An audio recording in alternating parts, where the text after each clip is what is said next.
Hello, എല്ലാവർക്കും മൈക്രോബയോളജിക്സിൻ്റെ പുതിയൊരു വീഡിയോയിലേക്ക് സ്വാഗതം.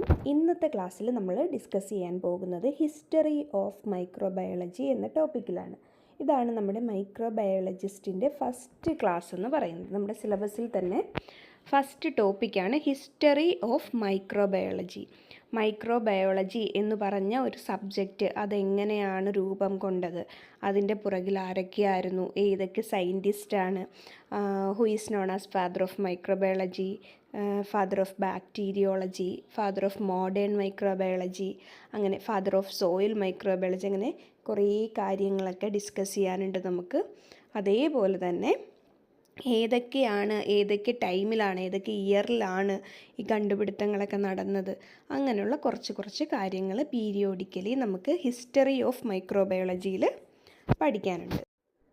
ദി ഡിസ്കവറി ഓഫ് മൈക്രോ ഓർഗാനിസംസിൻ്റെ ഡിസ്കവറിയെ പറ്റിയാണ് പറഞ്ഞിരിക്കുന്നത്. To see microbes you need a microscope. അപ്പോൾ മൈക്രോ ഓർഗാനിസത്തിനെ നമുക്ക് വിഷ്വലൈസ് ചെയ്യാൻ നമ്മുടെ നേക്കഡ് ഐ കൊണ്ട് കാണാൻ കഴിയില്ല. സോ ഇങ്ങനെയുള്ള ഈ മൈക്രോബ്സിനെ നമുക്ക് കാണാൻ വേണ്ടിയിട്ട്, നമ്മുടെ നഗ്ന നേത്രങ്ങൾ കൊണ്ട് കാണാൻ പറ്റാത്ത ഈ മൈക്രോബ്സിനെ നമ്മളൊരു ഇൻസ്ട്രുമെൻറ്റ് യൂസ് ചെയ്താണ് കാണുന്നത്. അതിൻ്റെ പേരാണ് മൈക്രോസ്കോപ്പ്. നമുക്ക് എല്ലാവർക്കും സുപരിചിതമാണ്. പ്രത്യേകിച്ച് മൈക്രോബയോളജിസ്റ്റിൻ്റെ പോസ്റ്റിന് വേണ്ടി അപ്ലൈ ചെയ്യുന്നവർ ഒബ്വിയസ്ലി BSc മൈക്രോബയോളജി കഴിഞ്ഞിട്ടുള്ളവരായിരിക്കും. മിനിമം ക്വാളിഫിക്കേഷൻ BSc മൈക്രോബയോളജിയാണ്. സോ ആ ക്വാളിഫിക്കേഷൻ ഉള്ളവരായിരിക്കും. സോ അപ്പം മൈക്രോസ്കോപ്പ് എന്ന് പറയുന്നത് അറിയാം, സൂക്ഷ്മജീവികളെ കാണാൻ വേണ്ടി നമ്മൾ യൂസ് ചെയ്യുന്ന ഡിവൈസാണ്. The first microscope was invented by Antonie van Leeuwenhoek. Very important. First microscope കണ്ടുപിടിച്ച ആളുടെ പേരെന്താണ്? Antonie van Leeuwenhoek. ഈ മൈക്രോസ്കോപ്പിനെ ലീവൻഹുക്സ് മൈക്രോസ്കോപ്പ് എന്നാണ് വിളിക്കുന്നത്. ആൻ്റണി വാൻ ലീവൻഹുക്കാണ് ഫസ്റ്റ് മൈക്രോസ്കോപ്പ് കണ്ടുപിടിച്ചത്. മൈക്രോസ്കോപ്പിനെ വിളിക്കുന്ന പേരാണ് ലീവൻഹുക്ക് മൈക്രോസ്കോപ്പ് എന്ന്. ആൻ്റണി വാൻ ലീവൻഹുക്കിനെ മറ്റൊരു പേരിൽ കൂടി അറിയപ്പെടുന്നുണ്ട്. ആരെന്നാണ് വിളിക്കുന്നത്? നമ്മൾ വിളിക്കുന്ന പേരാണ് father of microbiology. Father of microbiology ആരാണ്? ആൻ്റണി വാൻ ലീവൻഹുക്കാണ് ഫാദർ ഓഫ് മൈക്രോബയോളജി എന്നറിയപ്പെടുന്നത്. ആൻ്റണി വാൻ ലീവൻഹുക്കാണ്. ഓർത്തിരിക്കണം. ലീവൻഹുക്ക് എന്ന് പറയുന്നത് ശരിക്കും ഒരു മെർച്ചൻ്റ് ആയിരുന്നു, അല്ലെങ്കിൽ ഒരു ബിസിനസ്മെൻ എന്നൊക്കെ നമുക്ക് വിളിക്കാം. ഡച്ചിലുള്ള ഒരു ഡച്ച് ബിസിനസ്മെൻ ആയിരുന്നു അദ്ദേഹം. ഡച്ച് സയൻറ്റിസ്റ്റ് എന്നൊക്കെ ചിലപ്പോൾ ഓപ്ഷനിൽ വരാം. അങ്ങനെ വരുമ്പോൾ ഓർത്തിരിക്കണം, ലീവൻഹുക്കിനെ ആയിരിക്കും ഉദ്ദേശിക്കുന്നത്.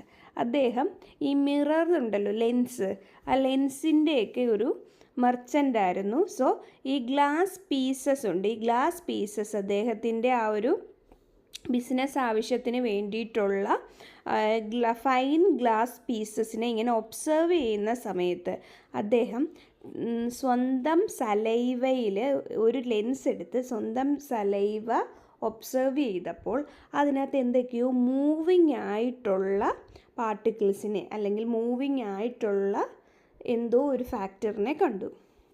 അതിനെ അദ്ദേഹം വിളിച്ച പേരാണ് ആനിമൽ ക്യൂൾസ്. സോ ഈ ഒരു പാർട്ടിക്കിൾസിനെ അദ്ദേഹം അത് കഴിഞ്ഞ് പോണ്ട് വാട്ടർ എടുത്ത് നോക്കി, അതിലും എന്ത് കണ്ടു? ഈ ഒരു മൂവിങ് ആയിട്ടുള്ള സാധനം കണ്ടു. അപ്പോൾ അദ്ദേഹം അതിനെ ആനിമൽ ക്യൂൾസ് എന്ന് വിളിച്ചു. സോ സലൈവ, പോണ്ട് വാട്ടർ, അങ്ങനെ അദ്ദേഹത്തിൻ്റേതായ ഒബ്സർവ് ചെയ്യാൻ പറ്റുന്ന വാട്ടറിലും പ്ലെയിൻ വാട്ടറിലും ഒക്കെ ഇദ്ദേഹം ഈ ലെൻസസ് വെച്ചിട്ട് ഇങ്ങനെ ഒബ്സർവ് ചെയ്തു. ഇദ്ദേഹത്തിൻ്റെ ലെൻസിൻ്റെ മാഗ്നിഫിക്കേഷൻ എന്ന് പറയുന്നത് 300 to 500x ആയിരുന്നു. Very important. നമ്മൾ യൂഷ്വലി പറയുന്നത് 300x മാഗ്നിഫിക്കേഷൻ ഉള്ള ലെൻസായിരുന്നു ലീവൻഹുക്ക് യൂസ് ചെയ്തിരുന്നത്.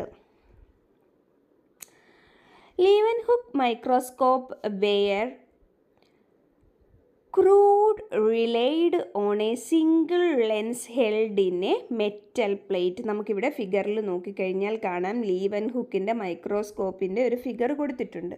അദ്ദേഹം ഈ മൈക്രോസ്കോപ്പിൽ കൂടി ഒരു മെറ്റൽ പ്ലേറ്റ് ഒക്കെ ഉണ്ട്, ഒരു സിംഗിൾ ലെൻസ് ആയിരുന്നു അതിനുണ്ടായിരുന്നത്. ഈ മൈക്രോസ്കോപ്പിൽ കൂടെ കാണുന്നത് എന്താണോ അതിനെ ഇപ്പോൾ കണ്ടോ ഫിഗർ 1 എന്ന് പറഞ്ഞിട്ട് റോഡ് ഷേപ്പ്, അങ്ങനെ ആ ഷേപ്പ് അദ്ദേഹം ഡിനോട്ട് ചെയ്ത് വെക്കുമായിരുന്നു ചെയ്തിരുന്നത്.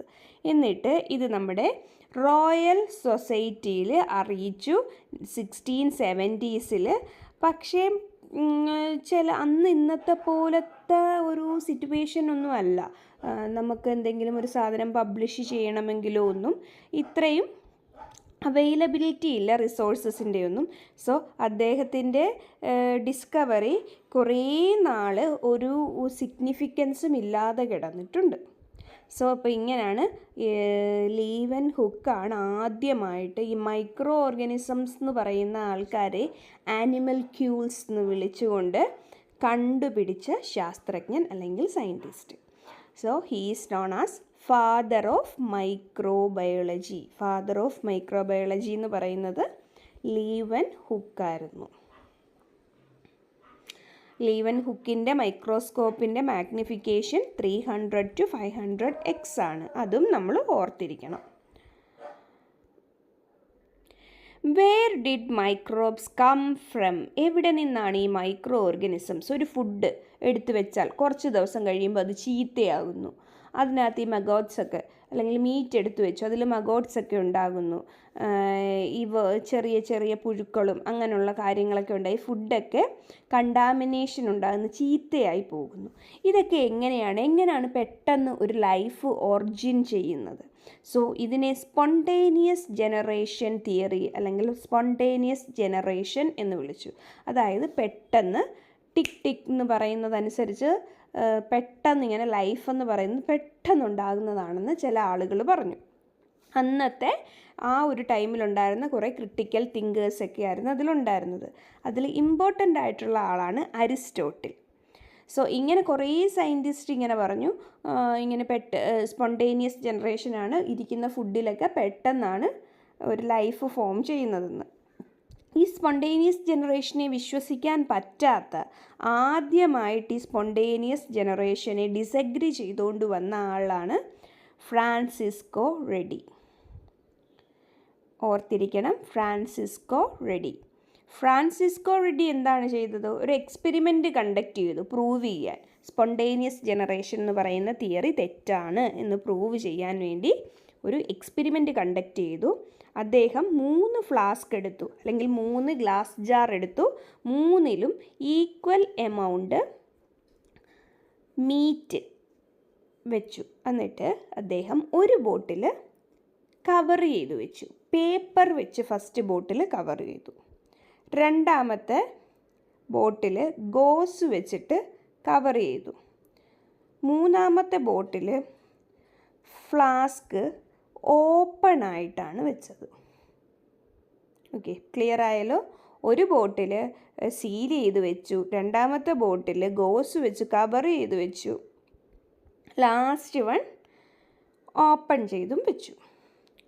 സോ എക്സ്പെരിമെൻ്റ് വേണ്ടിയിട്ട് 2 ദിവസം അതവിടെ വെച്ചു. കുറച്ച് കഴിഞ്ഞപ്പോൾ എന്താണ് അദ്ദേഹം കണ്ടത്?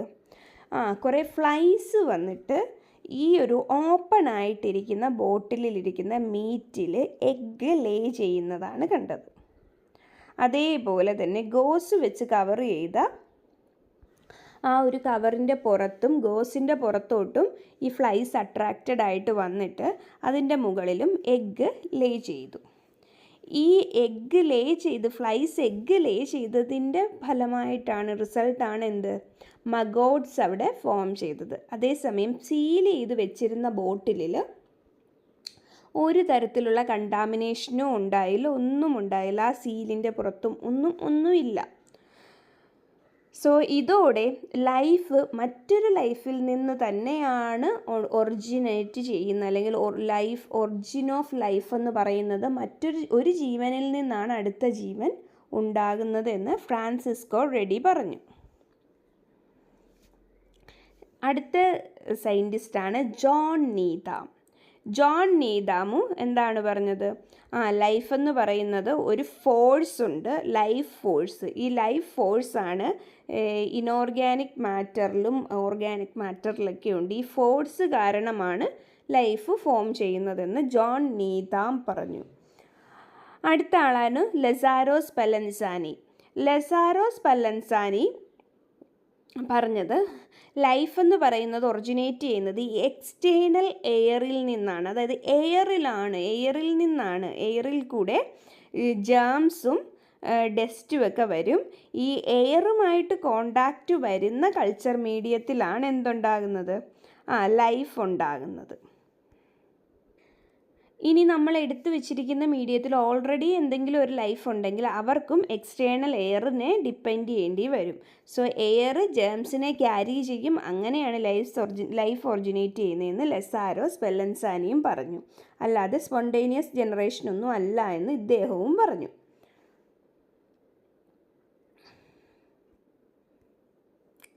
നെക്സ്റ്റ് ലൂയിസ് പാസ്റ്റർ എന്താണ് പറഞ്ഞത്? ഇദ്ദേഹം ഇതെല്ലാം ഒബ്സർവ് ചെയ്തിരിക്കുമായിരുന്നു. നമുക്ക് ഈ ഒരു ഹിസ്റ്ററി എന്ന് പറയുന്നത് എപ്പോഴും ഒരു സ്റ്റോറി ആയിട്ട് പഠിക്കുകയാണെങ്കിൽ പെട്ടെന്ന് ഓർത്തിരിക്കാൻ നിങ്ങൾക്ക് എളുപ്പമായിരിക്കും. ലൂയിസ് പാസ്റ്റർ ഈ നടക്കുന്ന കോൺട്രവേഴ്സീസ് ഒക്കെ ഒബ്സർവ് ചെയ്തിട്ട് ഇതിനൊരു ഫൈനലി എന്തെങ്കിലും പറയണം, ഇതിനൊരു വിരാമം ഇടണം എന്നാഗ്രഹിച്ചുകൊണ്ട് അദ്ദേഹം എന്തു പറഞ്ഞു? അദ്ദേഹം ഒരു എക്സ്പെരിമെൻ്റ് കണ്ടക്ട് ചെയ്യുകയാണ് ചെയ്തത്. ഷ്വാനെക് എക്സ്പെരിമെൻറ്റ്. ഷ്വാനെക് ഫ്ലാസ്ക്. ഷ്വാൻ എന്ന് പറയുമ്പോൾ അരയന്നത്തിൻ്റെ നെക്ക് പോലെ വളഞ്ഞിരിക്കുന്ന നെക്കുള്ള ഫ്ലാസ്കിലാണ് അദ്ദേഹം കണ്ടക്ട് ചെയ്തത്? അദ്ദേഹത്തിൻ്റെ എക്സ്പെരിമെൻറ്റ് കണ്ടക്ട് ചെയ്തത്. ഇതിന് വേണ്ടിയിട്ട് അദ്ദേഹം ഒരു സ്റ്റെറൈലായിട്ടുള്ള ഫ്ലാസ്ക് എടുത്തു. ഫ്ലാസ്കിൻ്റെ അകത്ത് സ്റ്റെറൈൽ മീഡിയം വെച്ചിട്ട് ഈ ഒരു ഫ്ലാസ്കിൻ്റെ നെക്ക് പോർഷനിൽ മൗത്ത് പോർഷൻ അദ്ദേഹം നമ്മുടെ ഹോട്ട് ഫ്ലെയിമിൽ അല്ലെങ്കിൽ ആ ഒരു മൗത്ത് പോർഷൻ ഒന്ന് ചൂടാക്കി. എന്നിട്ട് ഈ മീഡിയം കുറേ സമയം ഇദ്ദേഹം ഇങ്ങനെ തന്നെ കീപ്പ് ചെയ്തു. സോ ഈ മൗത്ത് കവർ ചെയ്യാഞ്ഞിട്ട് കൂടി ഈ മീഡിയം കണ്ടാമിനേഷൻ ഒന്നും നടന്നില്ല. ആ മീഡിയം അങ്ങനെ തന്നെ ഫ്രഷ് ആയിട്ടിരുന്നു. ഇതിൻ്റെ കാരണം എന്താണെന്ന് വെച്ച് കഴിഞ്ഞാൽ എയർ ഈ ഒരു ഷ്വാൻ നെക്കിലൂടെ കടന്നു പോകുന്ന സമയത്ത് എയറിലുള്ള ഡസ്റ്റും ജേംസും ഒക്കെ ഇതിൻ്റെ ഈ കേർവ്സിലൊക്കെ ഡിപ്പോസിറ്റഡ് ആകും. സോ ഇങ്ങനെ കേർവ്ഡ് ആയിട്ടുള്ള ഒരു ഫ്ലാസ്കിലൂടെ എയർ കയറുന്ന സമയത്ത് എയർ ഓൾമോസ്റ്റ് എങ്ങനെ ആയിരിക്കും? എയറിലുള്ള എല്ലാ ഡസ്റ്റ് പാർട്ടിക്കിൾസും ജേംസും ഒക്കെ ഈ ഒരു ഗ്ലാസിൻ്റെ സർഫസിൽ ഡിപ്പോസിറ്റഡ് ആയിട്ട് കണ്ടാമിനേഷനുള്ള ചാൻസ് ഒന്നും മീഡിയത്തിൽ ഉണ്ടായില്ല എന്നാണ് അദ്ദേഹം പ്രൂവ് ചെയ്തത്. അദ്ദേഹം ഇങ്ങനെ പറയാൻ കാരണം ചില സയൻറ്റിസ്റ്റ്, ആ സമയത്തുള്ള മറ്റ് ചില തിങ്കേഴ്സും സയൻറ്റിസ്റ്റൊക്കെ പറഞ്ഞു ഗോസ് വെക്കുമ്പം ലസാരോ സ്പെലൻസാനിയൊക്കെ പറഞ്ഞത് വെച്ചിട്ടാണെങ്കിൽ ഗോസ് വെക്കുമ്പം ലൈഫ് ഫോം ചെയ്യാനുള്ള ആ ഒരു ഫോഴ്സിനെ ഗോസ് തടഞ്ഞു വെക്കുന്നത് കൊണ്ടാണ്. ആ ഒരു പഞ്ഞി വെച്ചിട്ട് കോട്ടൺ വെച്ച് പ്ലഗ് ചെയ്ത് കഴിയുമ്പം ആ ഒരു ഫോഴ്സിനെ തടയുന്നത് കൊണ്ടാണ് ഈ ഒരു ലൈഫ് ഫോം ചെയ്യാത്തതെന്ന് ഈ ജോൺ നീതാമൊക്കെ പറഞ്ഞല്ലോ, ഫോഴ്സ് ഉണ്ട്. ആ ഫോഴ്സിനെ അപ്പോൾ ലസാരോ സ്പെലൻസാനി പറഞ്ഞു ഇങ്ങനെ എയറിൻ്റെ ഇത് പറഞ്ഞപ്പം എല്ലാവരും അതിനെ എതിർത്തു. കാരണം എന്ത് പറഞ്ഞാണ് എതിർത്തത്? ഇങ്ങനെ കോട്ടൺ വെക്കുമ്പോൾ എന്തോ ഒരു ഫോഴ്സ് ഉണ്ട് ലൈഫ് ഉണ്ടാകാൻ, അതവിടെ തടഞ്ഞു നിൽക്കുന്നു എന്നാണ് അവർ പറഞ്ഞത്. സോ ഇതിനെ എല്ലാത്തിനെയും ഒന്ന് സോൾവ് ചെയ്യാൻ വേണ്ടിയിട്ട് അങ്ങനെയല്ല ഫ്രാൻസിസ്കോ റെഡ്ഡി പറഞ്ഞതും ലസാരോ സ്പെലൻസാനി പറഞ്ഞതുമൊക്കെ കറക്റ്റാണ്. ഇതിനൊരു നമുക്ക് കറക്റ്റായിട്ടൊരു പ്രൂഫ് കിട്ടിയിട്ടില്ലായിരുന്നു. സോ ഈ ഒരു ലൂയിസ് പാസ്റ്ററിൻ്റെ ഷ്വാനെക് എക്സ്പെരിമെൻറ്റിൽ കൂടി ഇതിനൊരു പ്രൂഫായിരുന്നു അദ്ദേഹം കൊടുത്തത്. നെക്സ്റ്റ് നമ്മൾ ഈ ഒരു ഏരിയ പഠിക്കുമ്പോൾ തന്നെ പഠിച്ചു പോകേണ്ടതാണ് കോൺട്രിബ്യൂഷൻസ് ഓഫ് ലൂയിസ് പാസ്റ്റർ. ഇപ്പോൾ PSC കൂടുതലായിട്ടും സ്റ്റേറ്റ്മെൻറ്റ് ടൈപ്പ് ക്വസ്റ്റ്യൻസ് ചോദിക്കാറുണ്ട്. അതായത് ഒരു ABCD അങ്ങനെ 3-4 സ്റ്റേറ്റ്മെൻറ്റ് തരും. ഇതിൽ ഏതൊക്കെയാണ് ട്രൂ, ഏതൊക്കെയാണ് ഫോൾസ്, ഏതാണ് ഇതിനകത്ത് കറക്റ്റായിട്ടുള്ള സ്റ്റേറ്റ്മെൻറ്റ്, അങ്ങനെയുള്ള ക്വസ്റ്റ്യൻസ് ഒക്കെ വരും. സോ ഇങ്ങനെയുള്ള ക്വസ്റ്റ്യൻസിന് നമുക്ക് കറക്റ്റായിട്ട് ആൻസർ ചെയ്യണമെങ്കിൽ ഈ ഒരു ലൂയിസ് പാസ്റ്ററിൻ്റെ കോൺട്രിബ്യൂഷൻസും കൂടെ നമ്മളിവിടെ നോക്കിപ്പോണം. അദ്ദേഹം ഫസ്റ്റ് എന്താ ചെയ്തതാണ്, നമ്മുടെ തിയറി, സ്പോണ്ടേനിയസ് ജനറേഷൻ തിയറിയെ ഡിസ്പ്രൂവ് ചെയ്തു. Then discovered that fermenting fruit to alcohol by microbes from now the fermentation started. Fermentation technology അദ്ദേഹത്തിൻ്റെ ഒരു കോൺട്രിബ്യൂഷനാണ്. അടുത്തത് മൂന്നാമത്തത്, ഡിഫറെൻറ്റ് മൈക്രോബ്സ് ഡിഫറെൻറ്റ് ഫ്ലേവർ അല്ലെങ്കിൽ ടേസ്റ്റ് ആയിരിക്കും വൈനിന് കൊടുക്കുന്നതെന്ന്, ആ ഒരു വൈൻ്റെ പ്രൊഡക്ഷനിലുള്ള കോൺട്രിബ്യൂഷൻ. അടുത്തത് ഈസ്റ്റ്, സെക്കേറോമൈസസ് സെർവേസിയ എന്ന് പറയുന്ന സ്ട്രെയിൻ യൂസ് ചെയ്ത് കഴിഞ്ഞാൽ ഹൈ ക്വാളിറ്റി വൈൻ പ്രൊഡ്യൂസ് ചെയ്യാമെന്ന് അദ്ദേഹം പറഞ്ഞു. അതേപോലെ തന്നെ അദ്ദേഹത്തിൻ്റെ ഏറ്റവും ഇമ്പോർട്ടൻ്റ് ആയിട്ടുള്ള ഒരു കോൺട്രിബ്യൂഷനാണ് എന്ത്, നമ്മുടെ പാസ്ചറൈസേഷൻ ഓഫ് മിൽക്ക് എന്ന് പറഞ്ഞ് നമ്മളിപ്പോൾ പഠിക്കുന്നുണ്ട്. ആദ്യമായിട്ട് ലൂയിസ് പാസ്റ്റർ ഈ പാസ്ചറൈസേഷൻ എന്ന് പറയുന്ന ടെക്നിക്ക് യൂസ് ചെയ്തത് എന്തിനു വേണ്ടിയിട്ടായിരുന്നു? വൈൻ പ്രൊഡക്ഷനിൽ വൈനിൻ്റെ സ്റ്റെറിലൈസേഷൻ മെത്തേഡായിട്ടാണ്, ജ്യൂസിൻ്റെയൊക്കെ സ്റ്റെറിലൈസേഷൻ മെത്തേഡായിട്ടാണ് ലൂയിസ് പാസ്റ്റർ 62.8 ഡിഗ്രി സെൽഷ്യസ്, അതായത് നമ്മുടെ ഹോൾഡർ മെത്തേഡ് പാസ്ചറൈസേഷൻ്റെ യൂസ് ചെയ്തത്. Pebrine disease, silkworm disease അല്ലെങ്കിൽ പെബ്രിൻ ഡിസീസ്, സിൽക്ക് വേം ഇൻഡസ്ട്രിയിലുണ്ടായ ആ ഒരു ഡിസീസ്, പാരസൈറ്റ്സ് കൊണ്ടുണ്ടാകുന്ന അതിനെ ഡിസ്കവർ ചെയ്തതും ലൂയിസ് പാസ്റ്ററാണ്. Isolated the anthrax causing bacilli, anthrax cause ചെയ്യുന്ന ബാസില്ലയെ ഐസൊലേറ്റ് ചെയ്തതും ലൂയിസ് പാസ്റ്ററാണ്. Also demonstrated the virulence of bacteria, bacterial വിറുലൻസിനെ പറ്റി സ്റ്റഡി ചെയ്തു പറഞ്ഞു. അതുപോലെ തന്നെ റാബിസിന് എഗൻസ്റ്റായിട്ട് വാക്സിൻ നിർമ്മിച്ചതും അല്ലെങ്കിൽ വാക്സിൻ കണ്ടുപിടിച്ചതും ലൂയിസ് പാസ്റ്റർ ആയിരുന്നു. അടുത്ത സയൻറ്റിസ്റ്റാണ് ജോൺ ടിൻഡാൽ. ജോൺ ടിൻഡാൽ എന്ന് പറയുന്നത് ഈ ഒരു സ്പോണ്ടേനിയസ് ജനറേഷൻ തിയറിയെ സംബന്ധിച്ച് കുറേ ഊഹാപോഹങ്ങളും ഇങ്ങനെയൊക്കെ ഒരു ഉണ്ടായല്ലോ, അതിനൊരു ഫൈനൽ ബ്ലോ, അതായത് ഫൈനലായിട്ട് ലൂയിസ് പാസ്റ്റർ പറഞ്ഞതിനെ അടിസ്ഥാനമാക്കി ലൂയിസ് പാസ്റ്ററിൻ്റെ ഈ ഒരു എക്സ്പെരിമെൻ്റൊക്കെ കണ്ടതിന് ശേഷം ഇതിനൊക്കെ ഒരു ഫൈനൽ ബ്ലോ ഇട്ടത്, ഇതുകൊണ്ട് അന്തിമമായിട്ടൊരു തീരുമാനം പറഞ്ഞത് അല്ലെങ്കിൽ അങ്ങനെ ഒരു രീതിയിൽ എക്സ്പെരിമെൻറ്റ്സ് ഒക്കെ കണ്ടക്ട് ചെയ്ത ആളാണ് ജോൺ ടിൻഡാൽ എന്ന് പറയുന്നത്. അദ്ദേഹം പറഞ്ഞത് എന്താണ്, ഡസ്റ്റ് പാർട്ടിക്കിൾസ് ഉണ്ടെങ്കിലാണ്, മീഡിയത്തിൽ ഡസ്റ്റ് പാർട്ടിക്കിൾസ് ഉള്ളപ്പോഴാണ് കണ്ടാമിനേഷൻ ഉണ്ടാകുന്നത് അല്ലെങ്കിൽ ആ ഒരു മീഡിയം ചീത്തയായിട്ട് പോകുന്നത്. ആ ഡസ്റ്റ് പാർട്ടിക്കിൾസിൻ്റെ പ്രസൻസ് ഇല്ല എങ്കിൽ, അത് സ്റ്റെറൈലാണെങ്കിൽ, അപ്പോൾ അതിൻ്റെ ചുറ്റുമുള്ള എക്സ്റ്റേണൽ എയറും സ്റ്റെറൈലായിട്ടുള്ളൊരു എയർ ആണെങ്കിൽ, ആ എക്സ്റ്റേണൽ എയർ സ്റ്റെറൈലാണെങ്കിൽ അതിനോട് എക്സ്പോസ്ഡ് ആയി കഴിഞ്ഞാൽ ഈ മീഡിയവും എന്താകത്തില്ല, മീഡിയത്തിലും അങ്ങനെ ജേംസ് ഒന്നും ഉണ്ടാകില്ല എന്ന് പറഞ്ഞു. അത് ഡെമോൺസ്ട്രേറ്റ് ചെയ്ത ആളാണ് ജോൺ ടിൻഡാൽ. അതേപോലെ തന്നെ ജോൺ ടിൻഡാൽ ഇതിനകത്തൊരു എക്സെപ്ഷണൽ കേസായിട്ടുള്ള ആൾക്കാരെ പറഞ്ഞു, അതാണ് heat resistant bacteria. Heat resistant ആയിട്ടുള്ളവർ നമ്മൾ ചിലപ്പോൾ സ്റ്റെറിലൈസ് ചെയ്താലും ആ മീഡിയത്തിൽ എക്സിസ്റ്റ് ചെയ്യാൻ സാധ്യതയുണ്ടെന്ന് പറഞ്ഞു. അതേസമയം തന്നെ ഫെർഡിനൻഡ് കൊഹൻ എന്ന് പറയുന്ന സയൻറ്റിസ്റ്റും എന്തു പറഞ്ഞു, ഹീറ്റ് റെസിസ്റ്റൻ്റ് ബാക്ടീരിയയുടെ കാര്യം പറഞ്ഞു. ഹീറ്റ് റെസിസ്റ്റൻ്റ് ബാക്ടീരിയയുടെ എക്സിസ്റ്റൻസ് അദ്ദേഹവും കണ്ടുപിടിച്ചു.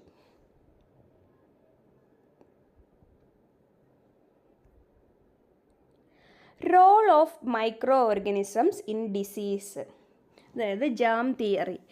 ഡിസീസിൻ്റെ കേസിൽ എന്താണ് മൈക്രോ ഓർഗാനിസംസിൻ്റെ റോളെന്ന് പറഞ്ഞ സയൻറ്റിസ്റ്റാണ് റോബർട്ട് കോച്ച്. റോബർട്ട് കോച്ച് എന്ന് പറയുന്നത് ഫാദർ ഓഫ് മെഡിക്കൽ മൈക്രോബയോളജി എന്നാണ് അറിയപ്പെടുന്നത്. സോ ഈ ഒരു മൈക്രോബ്സിൻ്റെ റോള് ഡിസീസിൽ എന്താണ് എന്ന് പറഞ്ഞ് അദ്ദേഹത്തിൻ്റെ കൺസെപ്റ്റ് പറഞ്ഞത് കോച്ചിൻ്റെ 4 പോസ്റ്റുലേറ്റ്സിൽ കൂടെയാണ്. ഈ പോസ്റ്റുലേറ്റ്സിനെയാണ് നമ്മൾ കോച്ച് പോസ്റ്റുലേറ്റ്സ് എന്ന് പറയുന്നത്. 4 പോസ്റ്റുലേറ്റ്സ് ആണ് കോച്ചിനുള്ളത്. ഞാനിവിടെ കൊടുത്തിരിക്കുന്ന പോസ്റ്റുലേറ്റ്സ് പ്രെസ്കോട്ട് എന്ന് പറയുന്നത് നമ്മൾ എപ്പോഴും റെഫറൻസ് ബുക്കായിട്ട് മൈക്രോബയോളജിയുടെ എടുക്കാൻ പറ്റുന്ന, നമ്മുടെ ഈ എക്സാംസിനൊക്കെ എടുക്കാൻ പറ്റുന്ന ഒരു ടെക്സ്റ്റ് ബുക്കാണ് പ്രെസ്കോട്ട്. പ്രെസ്കോട്ടിൽ കൊടുത്തിട്ടുള്ള, നിങ്ങൾ ഇപ്പം ഗൂഗിളിലൊക്കെ നോക്കുവാണെങ്കിൽ ഈ ഒരു കൺസെപ്റ്റ് വെച്ച് പല രീതിയിൽ കോച്ച് പോസ്റ്റുലേറ്റ്സ് വരാം. സോ ഇതിൽ കറക്റ്റായിട്ട് പ്രെസ്കോട്ട് എന്ന് പറയുന്ന ടെക്സ്റ്റിൽ കൊടുത്തിട്ടുള്ളതാണ് ഞാനിവിടെ ആഡ് ചെയ്തിട്ടുള്ളത്. The first postulate is the microorganism must be present in every case of the disease but absent from healthy organism. Micro organisms എല്ലാ ഡിസീസസിൻ്റെ കേസിലും ഉണ്ടായിരിക്കും, പക്ഷേ ഹെൽത്തി ഓർഗാനിസത്തിൽ മൈക്രോ ഓർഗാനിസംസ് ആബ്സെൻ്റ് ആണ് എന്നാണ് first postulate. The suspected microorganism must be isolated and grown in a pure culture. നമ്മൾ suspect ചെയ്യുന്ന micro ഓർഗാനിസത്തിനെ നമ്മൾ isolate ചെയ്ത് ഒരു പ്യുവർ കൾച്ചറിൽ ഗ്രോ ചെയ്യിപ്പിക്കും. The same disease must result when the isolated microorganism is inoculated into a healthy host.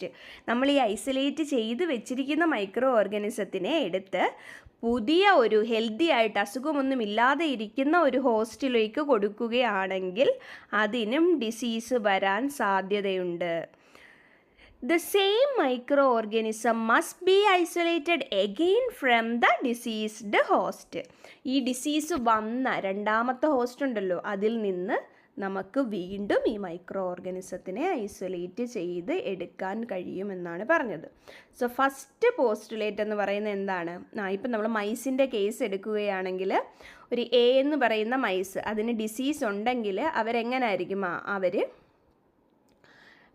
Micro organism അവരുടെ ബോഡിയിൽ അതിന് കൺസേൺ ആയിട്ടുള്ള മൈക്രോ ഓർഗാനിസം കാണും. ഇവരിൽ നിന്ന് ഈ മൈക്രോബിനെ നമ്മൾ ഐസൊലേറ്റ് ചെയ്ത് ഒരു പ്യുവർ കൾച്ചറാക്കി വെക്കും, കൾച്ചർ പ്ലേറ്റിൽ. ഇതിൽ നിന്നും ഈ മൈക്രോബിനെ ഒരു ഹെൽത്തി ആയിട്ടുള്ള ബി എന്ന് പറയുന്ന ഒരു മൈസിലോട്ട് കൊടുക്കുന്നു. അത് ഹെൽത്തി ആയിരുന്നു. ഈ മൈക്രോ ഓർഗാനിസത്തിനെ കൊടുത്തപ്പോൾ അവരും എന്തായി? ഡിസീസ്ഡ് കണ്ടീഷനിലായി ഈ ബി എന്ന് പറയുന്ന ഓർഗാനിസം. ഇതിൽ നിന്നും നമ്മൾ മൈക്രോബ്സിനെ, അല്ലെങ്കിൽ ഇതിൽ നിന്നും നമ്മൾ ഈ ഒരു ഡിസീസ് വന്ന ആളിൽ നിന്നും, വന്ന മൈസിൽ നിന്നും നമുക്ക് വീണ്ടും ഈ സെയിം മൈക്രോബിനെ ഐസൊലേറ്റ് ചെയ്യാൻ കഴിയും എന്നാണ് ആര് പറഞ്ഞത്? റോബർട്ട് കോച്ച് പറഞ്ഞത്. ഇതാണ് കോച്ചിൻ്റെ 4 പോസ്റ്റുലേറ്റ്സ്. നമ്മൾ പഠിക്കണം, വെരി വെരി ഇമ്പോർട്ടൻറ്റ്. കോച്ചിൻ്റെ പോസ്റ്റുലേറ്റ്സ് നമ്മൾ പഠിച്ചിരിക്കണം.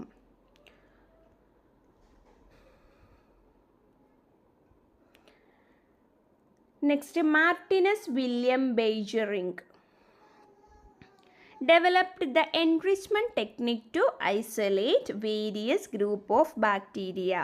ഒരു കൾച്ചർ മെത്തേഡായ എൻറിച്ച്മെൻറ്റ് ടെക്നിക്ക് ഇൻട്രൊഡ്യൂസ് ചെയ്തതാണ് ആര്? മാർട്ടിനസ് വില്യം ബെയ്ജർനിക് എന്ന് പറയുന്ന സയൻറ്റിസ്റ്റ്. സൾഫർ റെഡ്യൂസിങ്ങും സൾഫർ ഓക്സിഡൈസിങ്ങുമായിട്ടുള്ള ബാക്ടീരിയയെ സോയിലിൽ നിന്നും ബെയ്ജറിംഗ് എന്ന് പറയുന്ന സയൻറ്റിസ്റ്റ് ബെയ്ജർനിക് ഐസൊലേറ്റ് ചെയ്തു. അതേപോലെ തന്നെ അസോട്ടോബാക്ടർ ഫ്രീ ലിവിങ് ആയിട്ടുള്ള നൈട്രജൻ ഫിക്സിംഗ് ബാക്ടീരിയമാണ് അസോട്ടോബാക്ടർ. ഈ അസോട്ടോബാക്ടറിനെയും സോയിലിൽ നിന്ന് ഐസൊലേറ്റ് ചെയ്തു. റൂട്ട് നോഡുലേറ്റ് ചെയ്യുന്ന റൈസോബിയം സ്പീഷീസിൽ വരുന്ന ബാക്ടീരിയയൊക്കെ ഐസൊലേറ്റ് ചെയ്തു. അതേപോലെ very very important tobacco mosaic വൈറസസിനെ, അതായത് disease tobacco mosaic TMV viruses ആണ് ഡിസീസ് കോസ് ചെയ്യുന്നതെന്ന് കൺഫേം ചെയ്തത് ഈ ബെയ്ജർനിക്കാണ്. അതേപോലെ അദ്ദേഹം ഈ ഒരു ടുബാക്കോ മൊസൈക്ക് TMVയെ എന്ത് ചെയ്തു? ഹോസ്റ്റ് പ്ലാന്റിലോട്ട് ഇൻകോർപ്പറേറ്റ് ചെയ്ത് കൊടുത്തിട്ട് അവിടെ റീപ്രൊഡ്യൂസ് ചെയ്യിപ്പിക്കുകയാണ് ചെയ്തത്. സോ അപ്പം മാർട്ടിനസ് വില്യം ബെയ്ജർനിക്കിൻ്റെ കോൺട്രിബ്യൂഷൻസ് ഓർത്തിരിക്കണം. Enrichment technique, sulphur reducing, sulphur oxidising bacteria, Azotobacter, very very important. ഈ കൂട്ടത്തിൽ ഏറ്റവും ഇമ്പോർട്ടൻ്റ് ആയിട്ടുള്ളതാണ് അസോട്ടോബാക്ടറിൻ്റെ ഐസൊലേഷൻ. അതേപോലെ ടുബാക്കോ, TMV, ടുബാക്കോ മൊസൈക്ക് വൈറസിൻ്റെ കേസിലുള്ള കോൺട്രിബ്യൂഷൻ, അതായത് കൺഫേം ചെയ്തത്. അടുത്ത ആളാണ് സെർഗേ വിനോഗ്രാസ്കി. സെർഗേ വിനോഗ്രാസ്കിയാണ് ഫാദർ ഓഫ് സോയിൽ മൈക്രോബയോളജി എന്ന് വിളിക്കുന്നത്. Father of soil microbiology Sergei വിനോഗ്രാസ്കിയാണ് ഫാദർ ഓഫ് സോയിൽ മൈക്രോബയോളജി. ഓർത്തിരിക്കണം. Micro organisms nitrogen, carbon, sulphur സൈക്കിൾസിലൊക്കെ ഇൻവോൾവ് ആകുന്നുണ്ട് എന്ന് കണ്ടുപിടിച്ചു. സോയിലിലെ നൈട്രിഫിക്കേഷൻ പ്രോസസ്സ് കണ്ടുപിടിച്ചു. ഓട്ടോട്രോഫിക് ന്യൂട്രീഷൻ, ബാക്ടീരിയയുടെ ഓട്ടോട്രോഫിക് ന്യൂട്രീഷനും കീമോലിത്തോട്രോഫിക് ന്യൂട്രീഷനും സോയിൽ ബാക്ടീരിയയിൽ ഉണ്ടെന്ന് കണ്ടുപിടിച്ചതും സെർഗേ വിനോഗ്രാസ്കിയാണ്. അതേപോലെ തന്നെ അദ്ദേഹവും ഒരു മൈക്രോബിനെ കണ്ടുപിടിച്ചിട്ടുണ്ട്, ക്ലോസ്ട്രിഡിയം പാസ്ചറേനിയം. ക്ലോസ്ട്രിഡിയം പാസ്ചറേനിയം, ഈ ക്ലോസ്ട്രിഡിയം പാസ്ചറേനിയത്തെ കണ്ടുപിടിച്ചു. അതെന്ന് പറയുന്നത് എനൈറോബിക് നൈട്രജൻ ഫിക്സിംഗ് ബാക്ടീരിയമായിരുന്നു. ഓർത്തിരിക്കണം, Clostridium pasteurianum. Anaerobic nitrogen fixing ബാക്ടീരിയയെ ഐസൊലേറ്റ് ചെയ്തത് സെർഗേ വിനോഗ്രാസ്കിയാണ്. നമ്മൾ നേരത്തെ പഠിച്ചതാരെയായിരുന്നു? ബെയ്ജർനിക്ക്. ബെയ്ജർനിക്കിൻ്റെ കേസിൽ നമ്മൾ പറയുന്നത് free living nitrogen fixing bacteria കണ്ടുപിടിച്ചതാണ് Beijerinck. Sergei Winogradsky anaerobic nitrogen fixing ബാക്ടീരിയയാണ് കണ്ടുപിടിച്ചത്. അടുത്ത ആൾക്കാരാണ് വാൾട്ടർ ഹെസ്സെയും ഫെന്നി ഹെസ്സെയും. വാൾട്ടർ ഹെസ്സെ എന്ന് പറയുന്നത് ശരിക്കും റോബർട്ട് കോച്ചിൻ്റെ ലാബിലുണ്ടായിരുന്ന അദ്ദേഹത്തിൻ്റെ ഒരു കൊളീഗായിരുന്നു വാൾട്ടർ ഹെസ്സെ എന്ന് പറയുന്നത്. അദ്ദേഹത്തിൻ്റെ വൈഫായിരുന്നു ഫെന്നി ഹെസ്സെ. മുമ്പൊക്കെ നമ്മൾ ഈ ബാക്ടീരിയയെ ഗ്രോ ചെയ്യാനും മൈക്രോബ്സിനെയൊക്കെ ഗ്രോ ചെയ്യാനായിട്ട് യൂസ് ചെയ്തിരുന്നത് ജെലാറ്റിനായിരുന്നു. ഈ ജെലാറ്റിന് പകരമായിട്ട് നമുക്ക് ഈ അഗാർ യൂസ് ചെയ്യാമെന്നും അഗാർ ഇൻട്രൊഡ്യൂസ് ചെയ്തതും ഈ ഹെസ്സെയാണ്. ഫെന്നി ഹെസ്സെയും വാൾട്ടർ ഹെസ്സെയും ആണ്. കണ്ടുപിടിച്ച ഇയർ എന്ന് പറയുന്നത് 1883 ആണ്. ആ 1883 മുതൽ ടിൽ നൗ ഇപ്പം വരെ നമ്മൾ യൂസ് ചെയ്യുന്നത് എന്താണ്? ഈ സെയിം അഗാറാണ് നമ്മൾ യൂസ് ചെയ്തുകൊണ്ടിരിക്കുന്നത്. സോ അതിനെ റീപ്ലേസ് ചെയ്യാൻ വേറൊന്നും വന്നിട്ടില്ല. സോ ഈ ഒരു നമ്മളുടെ മൈക്രോബയോളജിയിൽ ഒരു വലിയ കോൺട്രിബ്യൂഷനാണ് ഹെസ്സെ നൽകിയിരിക്കുന്നത്, mister and Mrs Hesse. Next Joseph ലിസ്റ്റർ. Joseph ലിസ്റ്റർ 1878 pure culture technique, അതായത് സീരിയൽ ഡയല്യൂഷനിൽ കൂടെ നമുക്ക് pure culture technique serial dilution വഴി, അതായത് സീരിയൽ ഡയല്യൂഷൻ ടെക്നിക്ക് ഇൻട്രൊഡ്യൂസ് ചെയ്തിട്ടുണ്ട്. അതേപോലെ തന്നെ അദ്ദേഹത്തിൻ്റെ നമുക്ക് ഒഴിച്ചുകൂടാൻ പറ്റാത്ത ഒരു കോൺട്രിബ്യൂഷനാണ് കാർബോളിക് ആസിഡ് ഡിസിൻഫെക്റ്റൻറ്റിൻ്റെ use. Carbolic acid disinfectant surgical എക്യുപ്മെൻറ്റ്സിലൊക്കെ യൂസ് ചെയ്യാമെന്ന് ഇൻട്രൊഡ്യൂസ് ചെയ്തത് ജോസഫ് ലിസ്റ്റർ ആയിരുന്നു. സോ ഇതിൻ്റെ ഫലമായിട്ട് ഈ പോസ്റ്റ് ഓപ്പറേഷണൽ ഡെത്തും ഇൻഫെക്ഷനും ഒക്കെ, എന്തെങ്കിലും ഒരു സർജറിയൊക്കെ കഴിഞ്ഞ് കഴിയുമ്പം ആ ഒരു സ്ഥലത്ത് ഇൻഫെക്ഷനൊക്കെ വന്നിട്ട് ആളുകൾ മരിക്കുന്ന ഒരു അവസ്ഥയൊക്കെ ഉണ്ടായിരുന്നു. അതൊക്കെ കുറയ്ക്കാൻ, ഒരുപാട് റെഡ്യൂസ് ചെയ്യാൻ ഈ ഒരു സർജിക്കൽ എക്യുപ്മെൻറ്റ്സിൻ്റെ ഡിസിൻഫെക്ഷൻ വഴി, ആ ഒരു സ്റ്റെറിലൈസേഷൻ മെത്തേഡ് വഴി നമുക്ക് പറ്റി. നെക്സ്റ്റ് അലക്സാണ്ടർ ഫ്ലെമിങ് നമുക്ക് എല്ലാവർക്കും അറിയാം. നമുക്ക് അലക്സാണ്ടർ ഫ്ലെമിങ് എന്ന് പറയുമ്പോൾ തന്നെ മനസ്സിലോട്ട് ഓടി വരേണ്ടത് എന്താണ്?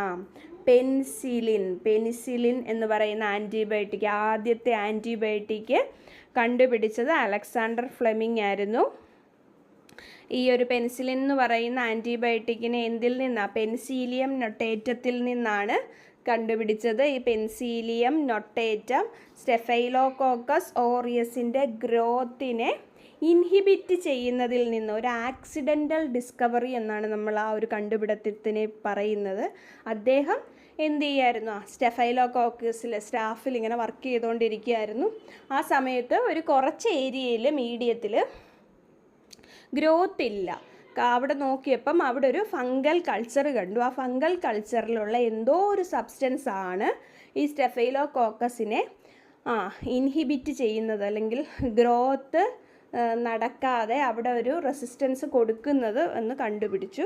സോ അതിൽ നിന്നാണ് ആദ്യത്തെ ആൻറ്റിബയോട്ടിക്കിൻ്റെ കൺസെപ്റ്റ് ഉണ്ടാകുന്നത്. 1929 അദ്ദേഹം ആൻറ്റിബയോട്ടിക്കിനെ കണ്ടുപിടിച്ചത്. ഇതെന്ന് പറയുന്നത് നമ്മുടെ മെഡിക്കൽ മൈക്രോബയോളജിയിലെ മൈൽ സ്റ്റോൺ എന്നാണ് വിളിക്കുന്നത്.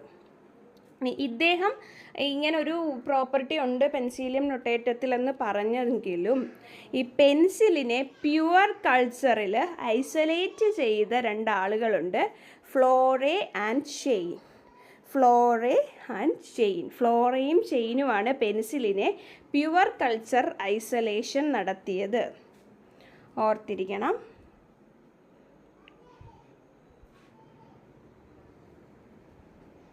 Next Selman A Waksman. Streptomycin എന്ന് പറയുന്ന ആൻറ്റിബയോട്ടിക്കിനെ സോയിൽ ബാക്ടീരിയത്തിൽ നിന്നും ഐസൊലേറ്റ് ചെയ്തത് അല്ലെങ്കിൽ ഐഡൻറ്റിഫൈ ചെയ്തത് സൽമാൻ എ വാക്സ്മാൻ ആണ്. അതേപോലെ തന്നെ ആൻറ്റിബയോട്ടിക് എന്ന് പറയുന്ന ടേം കോയിൻ ചെയ്തതും സൽമാൻ എ വാക്സ്മാൻ ആണ്. അദ്ദേഹം ഒരു ബുക്ക് എഴുതിയിരുന്നു 1927. ആ ബുക്കിൻ്റെ പേരാണ് പ്രിൻസിപ്പിൾസ് ഓഫ് സോയിൽ മൈക്രോബയോളജി. അതേപോലെ അതിനുശേഷം ഈ ഒരു സ്ട്രെപ്റ്റോമൈസിന് ശേഷം അദ്ദേഹം മറ്റു പല ആൻറ്റിബയോട്ടിക്സും കണ്ടുപിടിച്ചിട്ടുണ്ട്. ഓൾമോസ്റ്റ് ഇദ്ദേഹത്തിൻ്റെ ഒരു സൂപ്പർവിഷനിൽ 18 ആൻറ്റിബയോട്ടിക്സ് വരെ കണ്ടുപിടിച്ചിട്ടുണ്ടെന്നാണ് പറയുന്നത്. അദ്ദേഹം കണ്ടുപിടിച്ചതാണ് ആക്ടിനോമൈസിൻ, സ്ട്രെപ്റ്റോമൈസിൻ, നിയോമൈസിൻ, അങ്ങനെ കുറേ ആൻറ്റിബയോട്ടിക്സ് അല്ലെങ്കിൽ ആൻറ്റി ഫംഗൽ കമ്പോണൻസിനെയൊക്കെ ഐസൊലേറ്റ് ചെയ്തിട്ടൊക്കെയുണ്ട്. ആൻറ്റി ഫംഗൽ സബ്സ്റ്റൻസും ഒക്കെ ഐസൊലേറ്റ് ചെയ്തിട്ടുണ്ട്.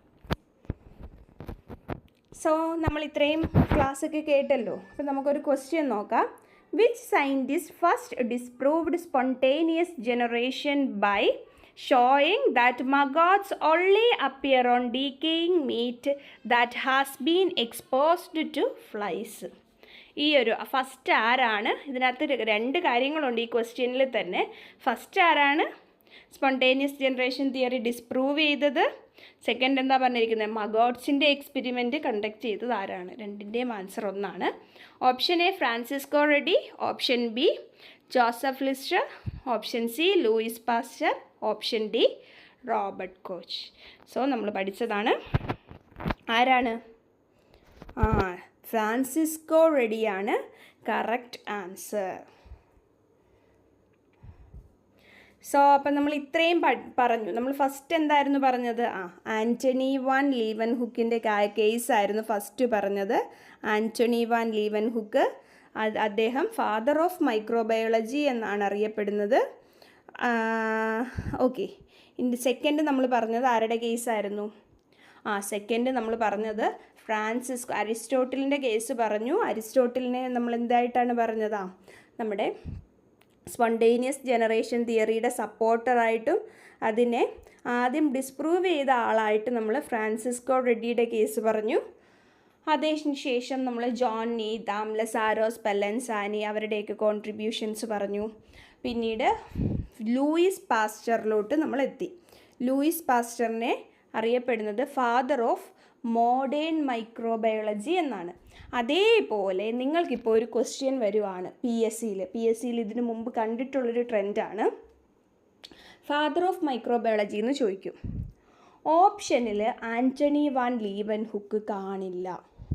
അങ്ങനെ ആൻ്റണി വാൻ ലീവൻ ഹുക്ക് ഇല്ല ഓപ്ഷനിലെങ്കിൽ, ഓപ്ഷനിൽ പാസ്റ്റർ ഉണ്ടെങ്കിൽ നമുക്കത് ആൻസറായിട്ട് എടുക്കാവുന്നതാണ്. Okay, in case Antonie van ലീവൻ ഹുക്കും ഉണ്ട്, പാസ്റ്ററും ഉണ്ടെങ്കിൽ father of microbiology Antonie van ലീവൻ ഹുക്കാണ്. ക്ലിയർ ആയെന്ന് വിശ്വസിക്കുന്നു. ഇപ്പോൾ ആൻ്റണി വാൻ ലീവൻ ഹുക്കിൻ്റെ ആബ്സെൻസിൽ പാസ്റ്ററിൻ്റെ പേര് കിടക്കുകയാണെങ്കിൽ അതായിരിക്കാം പി എസ് സി ഉദ്ദേശിച്ചിരിക്കുന്ന ആൻസർ. ഇതിനു മുമ്പ് പ്രീവിയസ് ഇയറിൽ അങ്ങനെ ഒരു ക്വസ്റ്റ്യൻ വന്നിട്ടുണ്ടായിരുന്നു. സോ അതിനുശേഷം നമ്മൾ ബാക്കി ജോൺ ടിൻഡാലിനെ പറ്റിയൊക്കെ പറഞ്ഞു, കൊഹൻ്റെ കാര്യം പറഞ്ഞു.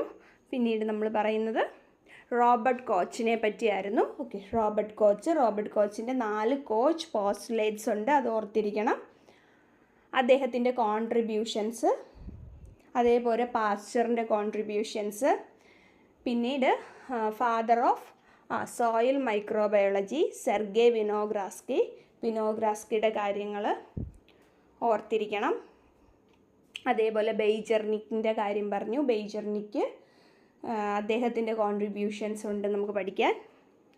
ഫൈനലി നമ്മൾ പറഞ്ഞത് ആരെ പറ്റിയായിരുന്നു? സൽമാനെ വാക്സ്മാനെ പറ്റിയായിരുന്നു ഫൈനലി പറഞ്ഞത്. അദ്ദേഹത്തിൻ്റെയും കോൺട്രിബ്യൂഷൻസ് സോയിൽ മൈക്രോബയോളജിയിലുണ്ട്, അതും നമ്മൾ നോക്കണം. അതേപോലെ ഇൻ ബിറ്റ്വീൻ നമ്മൾ ഫ്ലെമിങ്ങിനെ പറ്റി, അലക്സാണ്ടർ ഫ്ലെമിങ്ങിൻ്റെ കാര്യം പറഞ്ഞു. ഫസ്റ്റ് ആൻറ്റിബയോട്ടിക് കണ്ടുപിടിച്ചത് അലക്സാണ്ടർ ഫ്ലെമിങ് ആണെന്ന് പറഞ്ഞു. അതേപോലെ സൽമാനെ വാക്സ്മാനും ആൻറ്റിബയോട്ടിക്സ് ഒക്കെ കണ്ടുപിടിച്ചിട്ടുണ്ട്. സോ ഇത്രയൊക്കെയാണ് ഈ ക്ലാസ്സിൽ നമ്മൾ പറഞ്ഞത്. ഫൈനലി നമ്മളൊരു ക്വസ്റ്റ്യനും ചെയ്തിട്ടുണ്ട്. സോ ഇനി എന്തെങ്കിലും ഡൗട്ടൊക്കെ ഉണ്ടെങ്കിൽ നിങ്ങൾക്ക് കമൻറ്റ് സെക്ഷനിൽ ചോദിക്കാം. അപ്പോൾ താങ്ക് യു ഓൾ. എല്ലാവരും സബ്സ്ക്രൈബ് ചെയ്യുക, ബെല്ലൈക്കൺ ക്ലിക്ക് ചെയ്യുക, എന്നാൽ മാത്രമേ ഇനി ഇടുന്ന ക്ലാസ്സുകളും നിങ്ങൾക്ക് കിട്ടത്തുള്ളൂ. സോ കണ്ടിന്യൂസ് ആയിട്ട് നമ്മൾ ഈ ഒരു ഫുൾ സിലബസ് കവർ ചെയ്ത് വീഡിയോസ് ഇടണമെന്നാണ് ആഗ്രഹിക്കുന്നത്. So once again thank U.